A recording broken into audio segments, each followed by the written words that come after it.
deer meat all cubed up. Looks beautiful. It's getting late, so I think it's 9:30. But we're going to get this canned up tonight. And what we've done, we have a basic recipe right here. You want to zoom in on that? This is a basic recipe that we use to pressure can the deer meat. And what I've done is we raised garlic, so at the bottom of the jars we have the garlic. We just put it right in the bottom. We've made dried some onions, and this is like an onion salt with using our onions here on the farm, so we're going to use that for the salt. The other ingredients is a little bit of pepper. So we got the salt, the garlic, and the pepper, and that's what we're going to go with right now on this. But really, what we do, we just take the meat, and we want to really kind of pack this meat down into the jar within a ½ inch of the top. And we want it to be real tight. You don't need to add any water to this process because the meat will provide plenty of its own juices, which is pretty cool, really. But one of the things you want to do is really kind of get your meat in there pretty good and tight. Packing it down, pressing it down. I need my own cooking show, don't I? What do you think? Ruben doesn't agree. All right, it's pretty full, pretty tight. Put a little bit more in. Very good. I'm just going to go and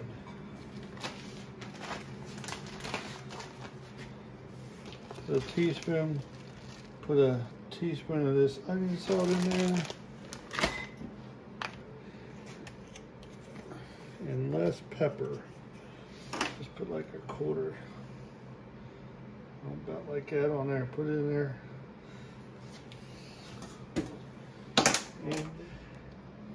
and the pepper, and we just take and these new canning lids. You don't have to warm up like the old ones. Just tighten that down real good. And there you go. You can see the bottom solid full meat. When it's all done, it'll be about right in here. That meat shrinks and the juices come out, and it'll be about that full of meat. So that's how we do it. Here's the jars. Canner holds 14 jars, and we got them all filled up. They're ready to go.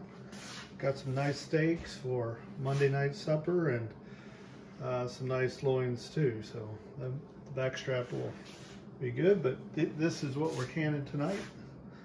And put the lids on and we'll put them in the canner. Here we have the canner.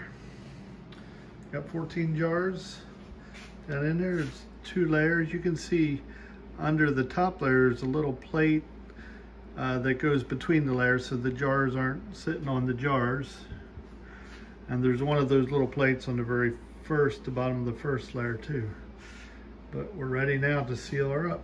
We have our pressure canner here. This is an all-American pressure canner. I really like these. We like them. We use it a lot. But it doesn't have a gasket or a seal here. It seals, but it doesn't have another membrane in there.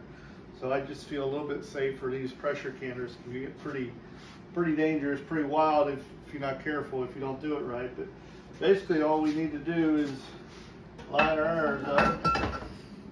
An arrow here and a lot here, and then you turn it sideways, and can you see this here? It locks in place. And I love these little clamp down cams. You kind of do them opposite of each other.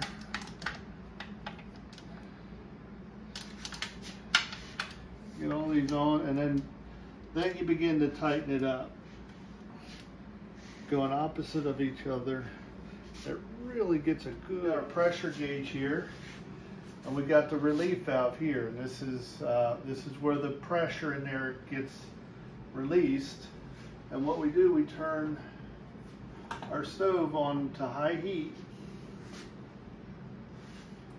And we wait until this boils, until steam is starting to spit out of here regularly. And when that starts to happen, here's a weight, and it's engineered to have different poundage of pressure inside of there. And it's all about the size of the cone, the relief that's in there.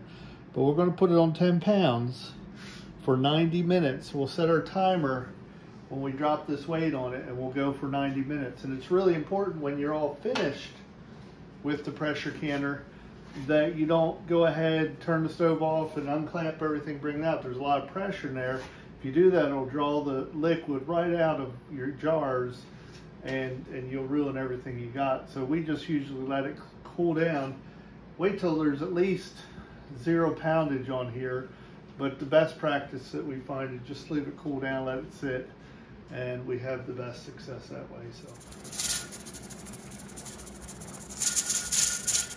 okay, we're at pressure. You can hear the jiggler holding it at 10 pounds. It's releasing steam so that the pressure stays silent. It's constant. I got my timer set. Well, I had it set. Put it here. Okay, we got our timer set. And we'll go ahead. We'll turn the temperature down here just a bit. Now that we're up to pressure, it keeps up there pretty good.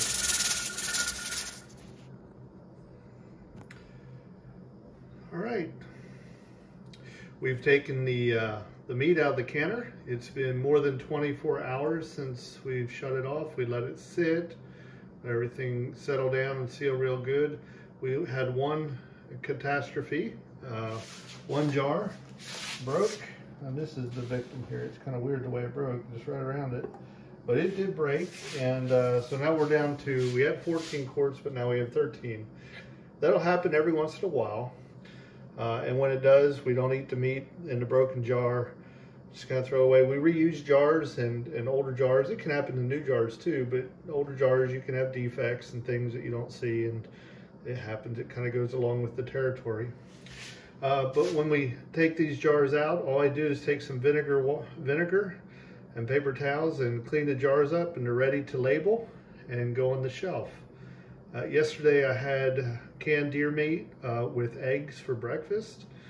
I don't know, you know, I've eaten a lot of good food, but it just doesn't get much better than something like deer meat and steak and eggs for breakfast, especially where the venison is locally grown and organic and non-GMO and all those kind of good things. It's just good meat, and the canning makes it so tender, soft to chew, and the flavor from the garlic and the salt and the pepper and the onions that we put into it just really do a lot for it. So there you go.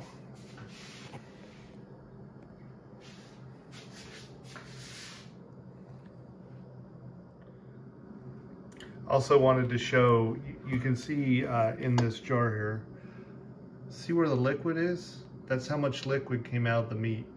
Nearly fills the jar, and there's no water added, no liquid added at the beginning. And that was about a ½ inch of headspace when we started, and we're down to about an inch right there. That's about perfect for us. So that's how much liquid will be generated during the canning process. And you can see it's pretty consistent the whole way across. You also want to check to see if your jars are sealed, and if you push down on the top and there's no giving on the top there, the jars are sealed. All these jars sealed. If there was one that did not seal, you could push the lid up and down. But make sure your jars are sealed. If they're not sealed, just go ahead and put that one in the fridge and eat it sooner than the rest. But if they are sealed, these will be good for another 18 months on the shelf without refrigeration.